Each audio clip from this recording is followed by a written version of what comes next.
Yaay Indou Gueye, coordonnatrice du projet Cap Karange. Donc dañu ñëwoon fii ci Thiès parce que ayubés bee passé direction des transports routiers dafa génne woon benn communiqué pour fàttali sénégalais yi ni remplacement permis de conduire bi dafay jeex ci région de Dakar le 31 décembre 2019 yeneen région yi nag mi ngi jeex le 27 juillet 2020 léegi nag su passé délai boobu képp ku am permis de conduire boo xamante ne ñu ngi ko def ci format këyit boo xamante ne mooy bu rose bi dootoo mënati dawal ci Sénégal léegi nag dootoo mënati dawal ci Sénégal ça ne veut pas dire que sa permis baaxul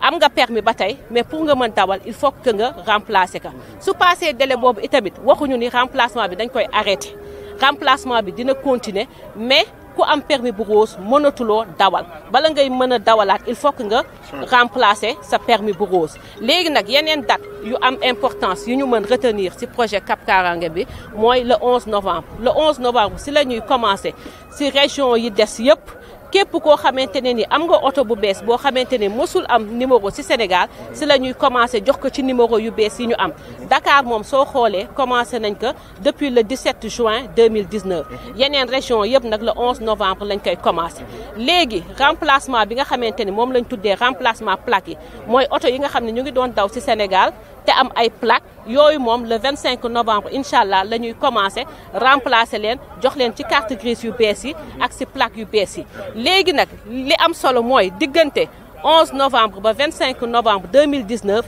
kenn mënul def benn opération ci carte grise yi léegi loolu lan moo koy indi mooy que ni ñun ni ñu doon liggéeyee nekkuñu woon en réseau léegi nag période boobu dañuy jël base de données yi ñu amoon ci région yëpp dajale leen consolider leen pour mun a dem ci remplacement bi le 25 novembre. man maa ngi tudd Ousmane Ly je suis le chef de division de la sécurité routière de la direction des transports routiers. Donc chaque année, le ministère des infrastructures, des transports terrestres et du désenclavement organise des campagnes de sensibilisation durant les grands événements. Donc comme le Magal, et on sait que le Magal c'est un moment privilégié de déplacement des fidèles pour aller dans le lieu saint de Touba. Donc qui dit déplacement de masse dit susceptible d'avoir beaucoup d'accidents de circulation.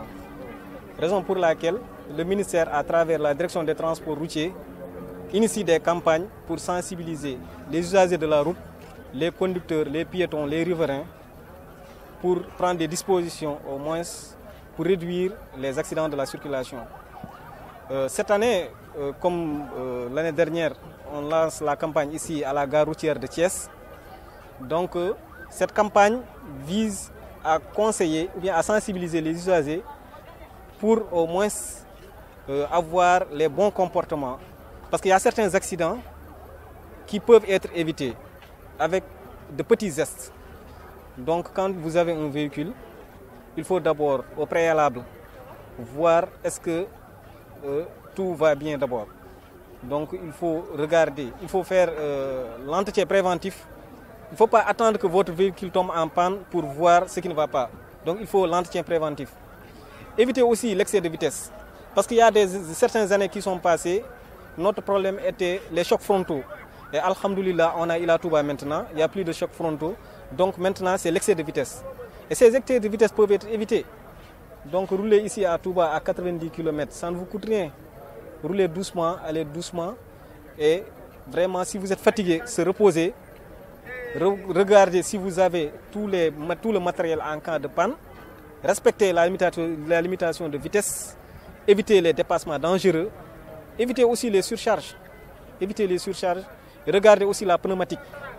Donc ce qu'on conseille aux usagers de la route. On a constaté que 83% des accidents mortels sont dus aux véhicules de transport en commun. Donc on demande à nos partenaires, les chauffeurs professionnels, de faire vraiment attention sur la route et dire que comme que la route c'est votre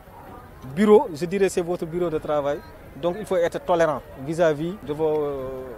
partenaires qui sont sur la route. Surtout au téléphone au volant. Oui, évitez aussi le téléphone au volant parce que c'est un facteur d'accident. Donc quand vous êtes au volant, vous n'êtes pas à 80% de vos capacités. Donc il faut éviter le téléphone au volant. Si vous êtes fatigué, se reposer.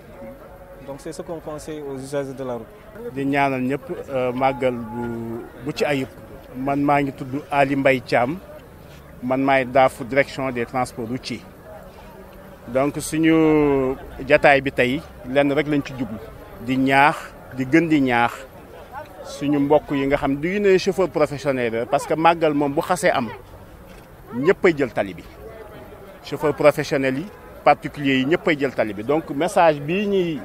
yëkkati dañ koy jagleel képp ku nga xam ni wax dëgg yàlla da ngay jëfe tali bi di dem di dikk di leen ñaax rek ñi gën a am dal nañu dal bu baax a baax ci tali bi te nañu am aussi ñeewantal ci seen digganteeg chauffeur yi waaye si digganteeg nit ñi yëpp ndax nee nañu chauffeur bu fekkee ne da nga toog ci sa volant rek bàyyi xel ñu nekk ci ginnaaw ñoom ñëpp di ay jaboot nga xam ne bu ñu loroo tey du ñoom kese lay impacté waaye dina ay nit yu bare dinañ ci loru ndax amaan na xëy na soutien lañu woon ci famille ba waaye li jiitu loolu yow mi chauffeur nga bàyyi xel sa bopp parce que yow mi aussi boo loro ñu bare dinañ gaañ ci sa ginnaaw kon nag na ngeen daw ndànk def ndànk xool limitation de vitesse ni ko sama naataango bi waxee léegi moytu di téléphoné su ngeen dee dawal ndax xel du jàpp ñaar moytu it di bañ a fàtte ceinture de sécurité ndax ceinture de sécurité dafa am solo am na solo lool gis ngeen tubaab bi lépp lu mu def ci oto rek am na lu mu ci jublu ñi takku ko chauffeur bi yow booy dawal boo sonnee na nga dal ndax dëgg la naam sëñ bi bu wootee dafa bëgg ñëpp ñëw ci jàmm ñibbi ci jàmm nañ ci bàyyi xel bu baax. may wax sama mbokk chauffeur yi ñu xam ni olof day wax daw ndànk dal ndànk waaye njuumte la daw ndànk bañ a dal fenn kuy génn sa njaboot di ree bëgg nañ nga dellusiwaat di ñuy ree lii nag ñun ñoo ko moom kaay leen jël seen alal kaay leen sàmm seen alal kaay leen xool seen alal kaay leen toppatoo seen alal ak seen wérgu yaram ndax ku dal ci dara sa tànk dog wala sa loxo dog wala nga ñàkk bët sa njaboot ñooy ñàkk kon nañu xam ne tali bi ñëpp ko bokk tey du question transport routier rek ñëpp ay jóg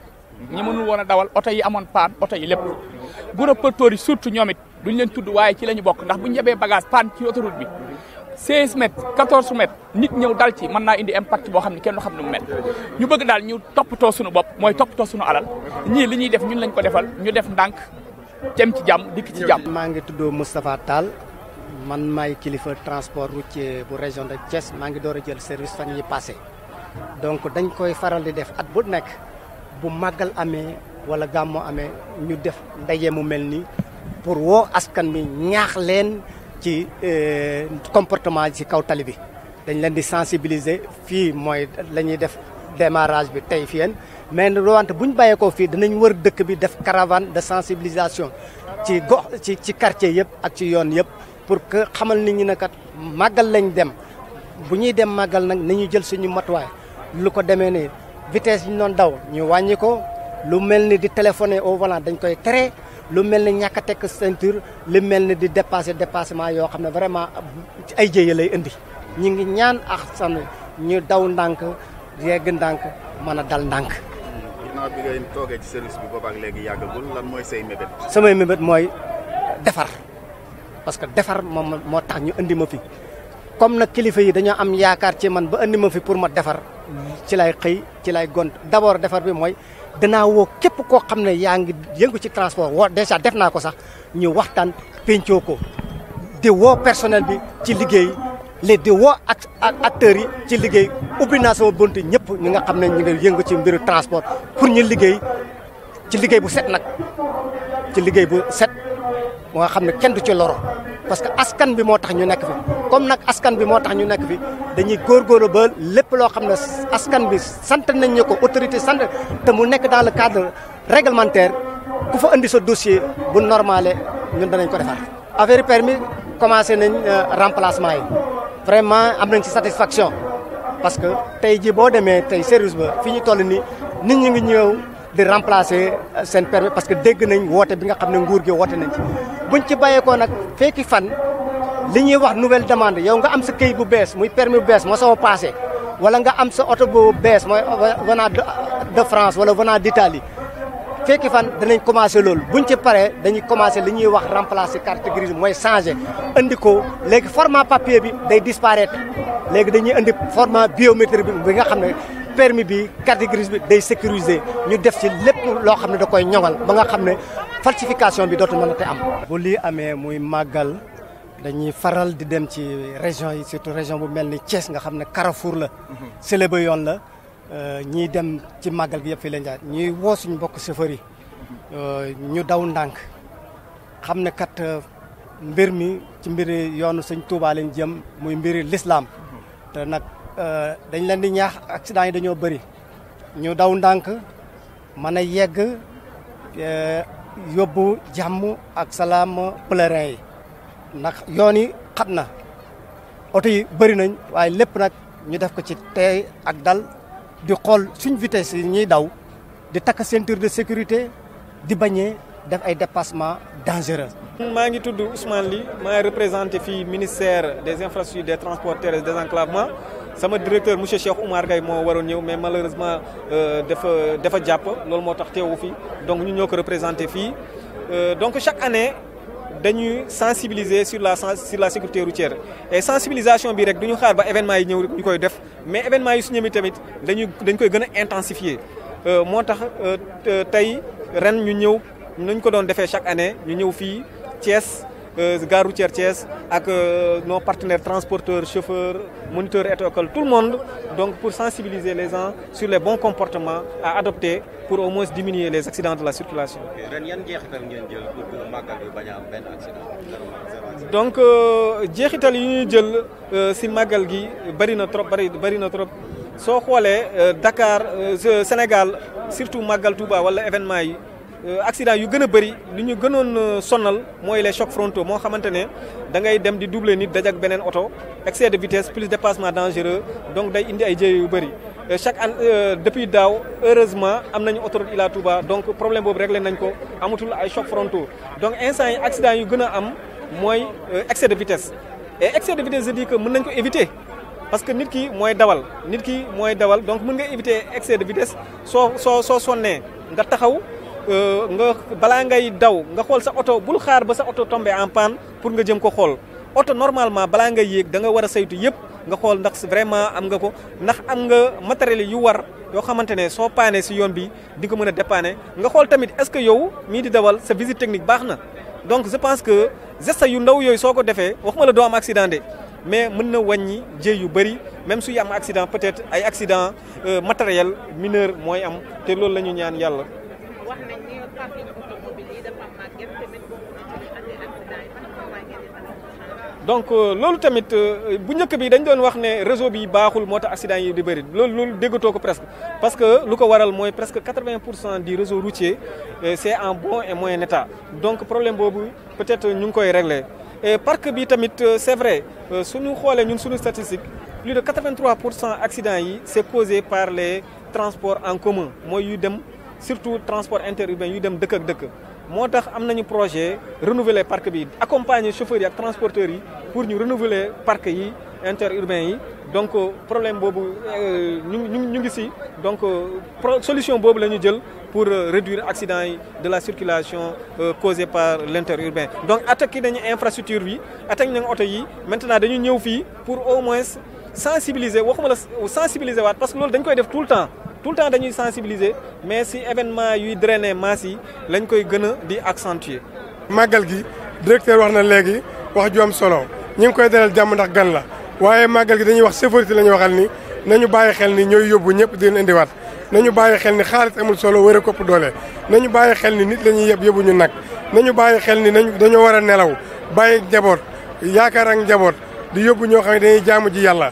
fa ñu jëm xéewal lañ fay wuti kon xéewal ga ñun ñi leen yóbbu dañ cee war a am ñu bàyyi xel ni tey oto dafa wax ak safar lu leer nañ oto nee na man dof bu seer laa te boo ma taalee ma tàkk dana daan foo ma jëmee te dina la yóbbu ci ñeent yi benn dina la yóbbu sa kër ci jàmm ak salaam yal na ko defal ñëpp waaye mën na la yóbbu morgue ba wala hôpital wala kaso ba wala foo xam ne daal neexu la kon ku bëgg a dem ci màggal ak jàmm ñëw ci jàmm da ngay respecté code de la route ñun chauffeur yëpp la ñu wax waxuñu transport ko ma ndax kuy daawal ku nekk chauffeur nga te ñun Sénégal dañu am benn jikko boo xam ne dañu yàkkamti ba la ñu war teg suuf fa ñuy fayee courant dañuy xëccoo fa ñuy fayee ndox dañuy xëccoo bu ñuy yëg saxaar gi dañuy xëccoo bu ñuy yëg ci bis bi dañuy xëccoo nañoo war a dal xam ne màggal gi ñëppay demandoo te bu ñëpp jógandoo day xat léegi waa paas yi moom li ñu ci wax dafa leer naa ñu ndax paas yi moom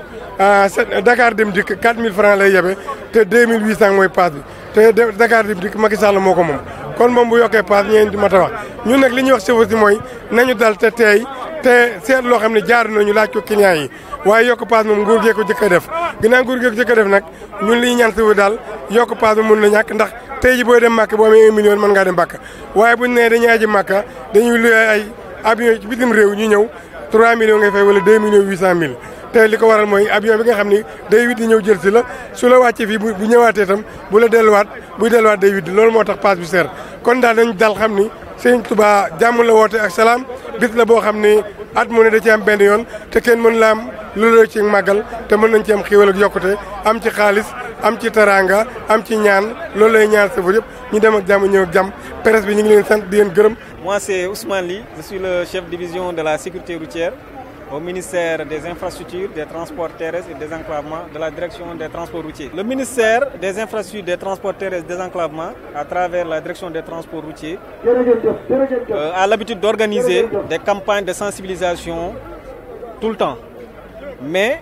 on insiste surtout sur les événements qui drainent beaucoup de masse, notamment le Magal de Touba. Raison pour laquelle on est venu ici à Thiès,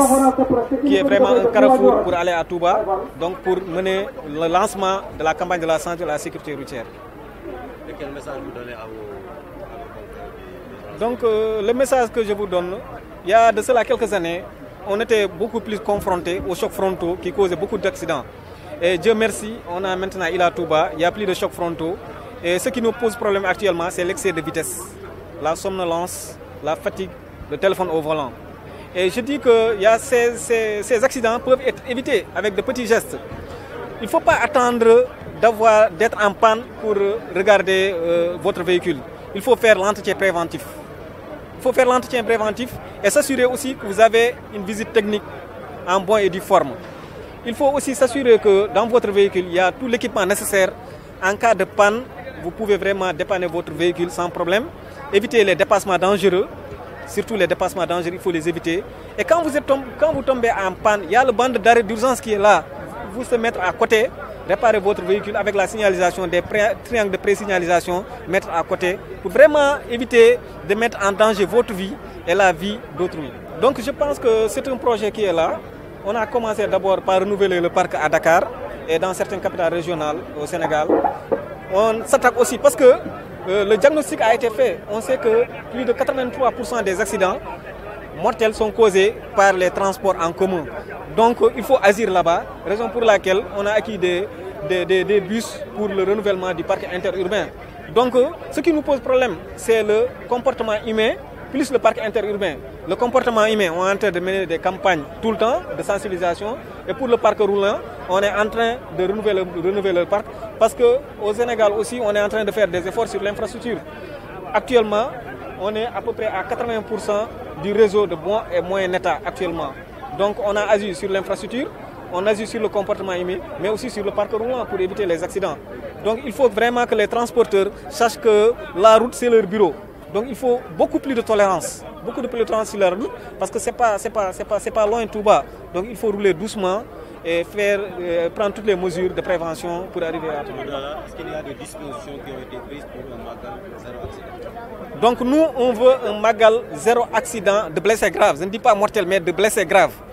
Et pour ça, je pense que les dispositions ont été prises, surtout au niveau de l'autoroute.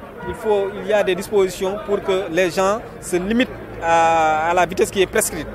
Donc il y aura des jalonnements des forces de défense et de sécurité pour au moins se dissuader les gens à respecter la vitesse prescrite. Si on respecte la vitesse, on se repose quand on est fatigué, on prend toutes les dispositions, avoir un bon véhicule en bon état, je crois qu'on peut avoir zéro accident. Peut-être des accidents matériels de petits dégâts. Suma kaddu du gudd normalement sax jël kaddu mais directeur moo insisté à ce que ma sànni si quelques mots li waral suñu présence fii nag mooy maanaam sensibilisation ña la ñuy sensibiliser mooy chauffeur te ñëpp xam nañu ne charte bi boole chauffeur ak oto mooy lan wala chauffeur ak permis mooy lan mooy balaa muy am permis dafa am fu mu war a jaar mooy lan mooy mu def passage service des mines pour passer nag si base dañ koy teg base lan la base du texte wu lan code de la route kon man si code de la route lay waxee ak chauffeur yi mooy lan mooy nañu góorgóorlu ñu respecter code de la route. certes am na ñu si jàng am na ñu si jàngul moo tax toujours dañu wax en matière d'éducation la répétition est pédagogique et chez nous à la police on dit que la répétition est de mise kon c'est une bonne chose pour ñuy fàttali suñu mbokk chauffeur yi. fàttali bi nag mooy toujours rek nañu góorgóorlu ñuy respecter lu code de la route wax lu code de la route wax boo dawee si tali bi sax da nga koy gisal sa bopp soit par des panneaux ou bien si tali bi wala moo xam si ay